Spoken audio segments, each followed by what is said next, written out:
Well, there's an interesting proposal coming to light today. One state representative is pushing for a change in the law that would allow casinos to operate along the Texas coast. The lawmaker, Joe Deschanel from the Beaumont area, says the added revenue would go to the Texas Windstorm Insurance Association, or TWIA. The idea is to reduce the need for constantly increasing insurance premiums for windstorm insurance. Our Madeline Dart got reaction for us today. Maddie? Representative Deschanel may be from the southeast Texas, but the bill he is proposing would directly affect Nueces County. This would mean amending the Texas Constitution to allow gambling in specific areas.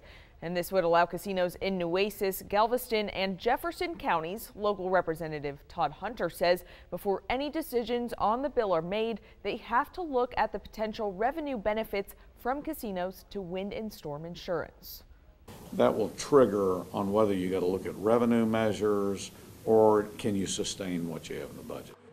The bill would also legalize greyhound and horse racing tracks in Bexar and Harris counties.